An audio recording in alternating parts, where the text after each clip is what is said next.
Maituturing na pinakamalagim na bahagi ng kasaysayan hindi lang ng Europa kundi ng buong mundo ang Holocaust.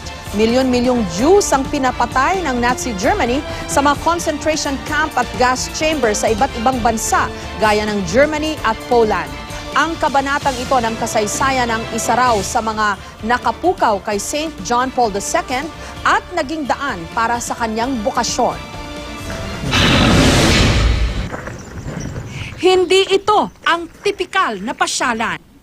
Ang mga turista pumaparito hindi para magsaya o maglibang, kundi para maalala. Ang madilim na yugto ng kasaysayan, ang Holocaust kung kailan ipinapatay ng maramihan ni Adolf Hitler ang mga Jew na dinala rito mula sa iba't ibang mga bansa sa Europa. Layon noon ni Hitler na patayin lahat ang mga Jew para mabura o ma-exterminate ang kanilang lahi.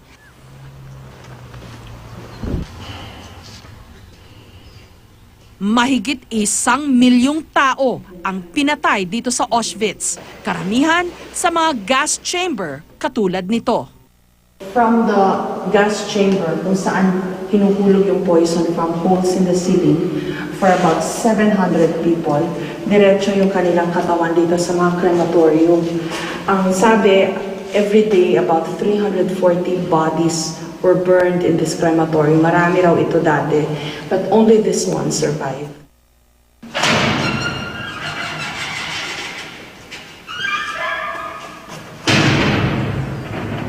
Nakakabagabag ang mga exhibit, mga personal na gamit na kinolekta mula sa mga dinala rito, mga saklay ng mga may kapansanan, antipara, kitchen utensils, mga brush, mga maleta at sapatos, lalo na ang sa mga bata.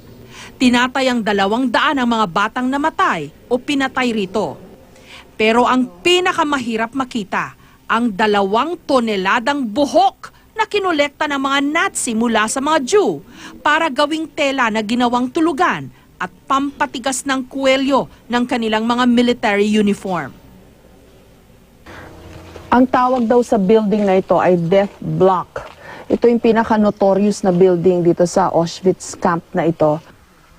Sa Block o Building 11 makikita ang sistemang pinairal ng mga Nazi para sa mga napiit, pati na kung paano pinarusahan ang ilan bago pinatay. May death wall kung saan sila pinaharap bago barilin sa likod ng ulo.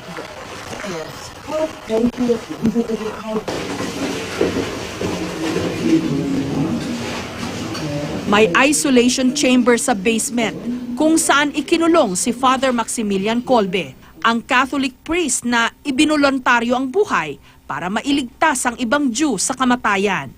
Ang kanyang dating selda, dinalaw minsan ni Pope John Paul II bago niya ito gawing santo. Ngayon, ang dating Santo Papa na mismo ang ginawang santo. Ang kauna-unahang Pope mula sa Poland at kauna-unahan ding non-Italian Pope sa loob ng 455 years na ayon sa kwento, muntik na ring madala rito sa Auschwitz kung hindi lang nakapagtago sa basement ng kanilang bahay nung dumating ang mga Nazi sa kanilang syudad ng Krakow. Sinong mag-aakalang sa bansang may napakalungkot na nakaraan, katulad ng mga makikita rito, magmumula ang isang katulad niya. Katulad ng madalas na sinasabi, dapat maalala, hindi malilimutan ang Auschwitz para ang mga bangungot ng Holocaust o ano pa mang hidwaan o giyera saan mang parte ng mundo, hindi na maulit pa.